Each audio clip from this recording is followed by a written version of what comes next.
बिस्मिल्लाहिर्रहमानिर्रहीम। आज प्यारे स्टूडेंट्स एक नई वीडियो के साथ हाजिर खिदमत हैं कि जी ख़त से क्या मुराद है, ख़त के कितने अज्जा हैं, ख़त को लिखने का तरीक़ाकार क्या है और ख़त के नंबरों की तफसील क्या है। सबसे पहले देखें कि ख़त है क्या चीज़। ख़त ख़त दरअसल अरबी ज़बान का लफ्ज़ है।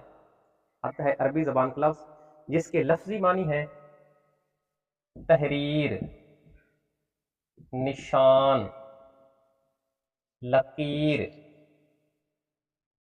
या चिट्ठी वगैरह के, चिट्ठी वगैरह, ये तो है ख़त के लफ्ज़ी मानी। अब अदबी इस्तिलाह में ख़त से क्या मुराद है?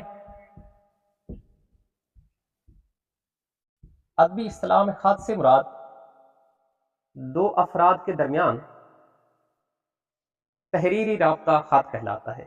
ये मैं लिख देता हूं, दो अफराद के दरमियान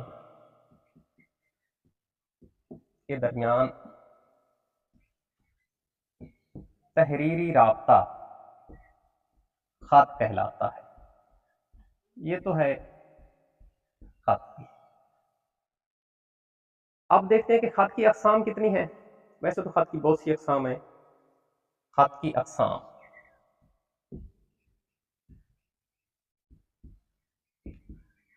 यह जी रस्मी खतूत होते हैं, रस्मी खतूत, सरकारी खतूत, निजी खतूत वगैरह, ये ख़त की अक़साम है। अब देखते हैं कि ख़त को लिखा कैसे जाता है, ख़त के लिखने का तरीक़ाकार क्या है। ख़त को सबसे पहले आपने दाएं तरफ से लिखना है, दाएं तरफ से, और इस जगह पे आपने लिखना है इम्तिहानी मरकज़, इम्तिहानी मरकज़। कुछ लोगों की ये राय है या कि कुछ आईने वगैरह जो होते हैं वहां पे लिखा होता है कमरा इम्तिहान, कमरा इम्तिहान। ये कमरा इम्तिहान बिल्कुल नहीं लिखा जाता। मैं आपको इसकी वजह बताता हूं। जो मुरक्कब अल्फाज होते हैं, मुरक्कब अल्फाज हमेशा एक ज़बान के होते हैं। मुरक्कब अल्फाज कौन सी ज़बान के होते हैं? एक ज़बान के होते हैं। दो ज़बानों के मुरक्कब अल्फाज नहीं होते। देखिए ये कमरा कौन सी ज़बान का लफ्ज़ है? यह है पुर्तगाली, पुर्तगाली या अतालवी ज़बान का लफ्ज़ है। जबकि इम्तिहान तो है अरबी ज़बान का लफ्ज़। ये दो मुख्तलिफ ज़बानें बन गई, लिहाजा ये दो मुख्तलिफ ज़बानों के मुरक्कब अल्फाज नहीं बन सकते। मुरक्कब अल्फाज हमेशा एक ज़बान के बनते हैं, लिहाजा हम लिखते हैं इम्तिहानी मरकज़। इम्तिहान भी अरबी ज़बान का लफ्ज़ है, मरकज़ भी अपनी अरबी ज़बान का लफ्ज़ है। उसके बाद लिखनी होती है तारीख। मिसाल के तौर पर यह जी 12 जून 2024।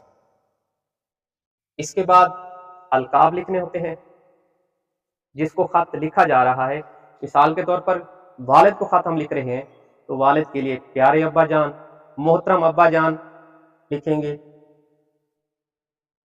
मोहतरम अब्बा जान। इसके बाद निदाया हरूफ। अब इस जगह पे आपने लिखना है अस्सलामु अलैकुम। अलकाब लिखने हैं अस्सलामु अलैकुम। कुछ लोग मीम के आगे वाव डालते हैं जो सरासर गलत है। अस्सलामु अलैकुम ये भी अरबी ज़बान का लफ्ज़ है।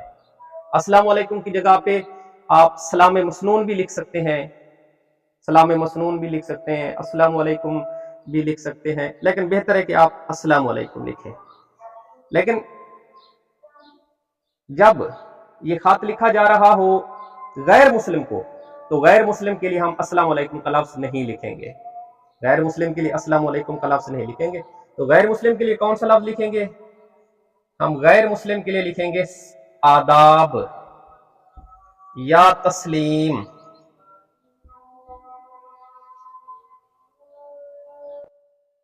अच्छा, जो गैर मुस्लिमों को ख़त लिखे जाते हैं उसमें अस्सलामु अलैकुम नहीं लिखा जाता।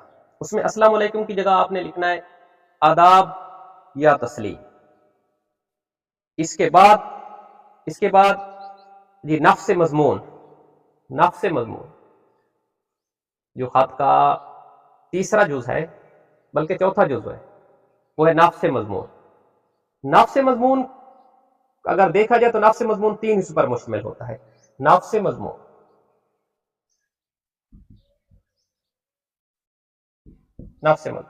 नाफ्स मजमून में एक चीज ये है कि तमहीदी कलमात कौन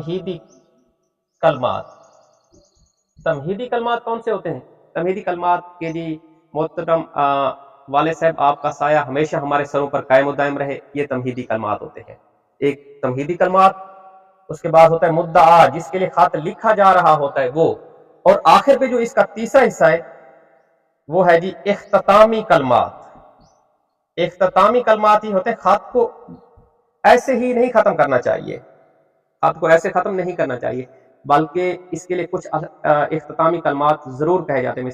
मिसाल के तौर पर मेरी दुआएं हमेशा आपके साथ हैं, ये अल्फाज लिखेंगे, मेरी दुआएं हमेशा आपके साथ हैं, या आप बखरियत वापस आ जाएं, ये होते हैं इख्तितामी कलमात।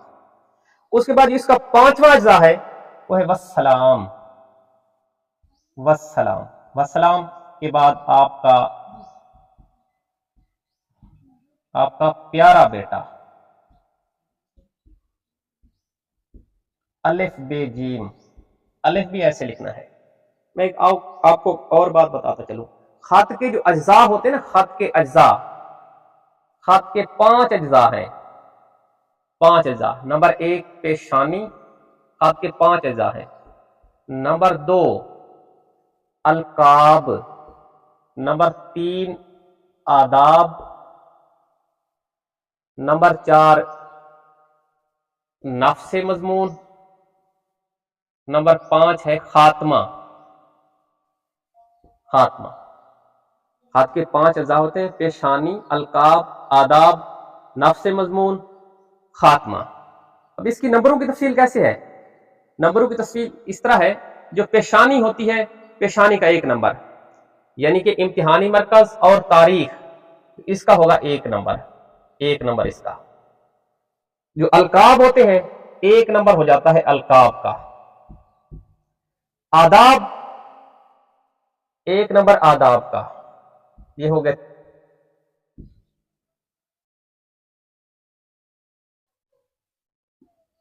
खत की जो नंबरों की तफसील है, 2 नंबर होते हैं पेशानी के, 2 नंबर, 1 नंबर नहीं होता। 1 नंबर इम्तिहानी मरकज का, तो 1 नंबर होता है तारीख का, यानी कि पेशानी के 2 नंबर बन गए।